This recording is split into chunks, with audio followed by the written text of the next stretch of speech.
Hello guys, আসসালামু আলাইকুম। সবাই কেমন আছেন? আশা করি ভালো আছেন। আলহামদুলিল্লাহ আমি অনেক ভালো আছি। আজকে উপজেলা নির্বাচন চলতেছে এবং আমরা বের হয়েছি ভোট দেওয়ার জন্য। আর এখানে যাদেরকে দেখতেছেন আমরা সবাই নতুন ভোটার। তো আমরা এক এক করে সবাই সিএনজিতে উঠে গেলাম এবং ভোট কেন্দ্রে যাব। গিয়ে দেখি কি অবস্থা ভোট কেন্দ্রে। আর আমার জীবনে আমি ফার্স্ট ভোট দিব। আর যাকে ভোট দিব জানি না সে পাস হবে কিনা, আর যদি পাস হয় আলহামদুলিল্লাহ। অবশেষে চলে আসলাম ভোট কেন্দ্রে। আইসা দিকে ওইখান থেকে আমার আইডি কার্ডের তথ্যগুলো নেওয়া লাগে। তো তথ্যগুলো নেওয়ার পর আমাকে একটা টোকা দিল, ওই টোকা নিয়ে আমি বের হয়ে গেলাম।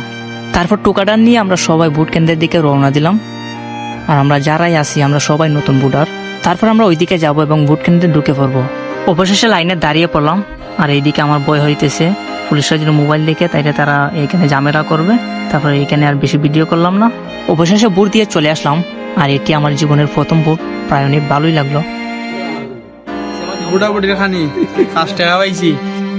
ওয়াইস ললি খাইতেছে, ওকে নাকি কেউ 5 টাকা দিয়েছে ভোটের জন্য।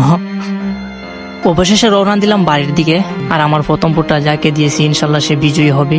শুধু আমার নয়, আমার সাথে যারা দেখতেছেন ওদেরও প্রথম ভোট, ওরা এইবারই প্রথম ভোট তুলছে। আর যাকে ভোটটা দিয়েছি ইনশাল্লাহ আশা করি সে জিতবে।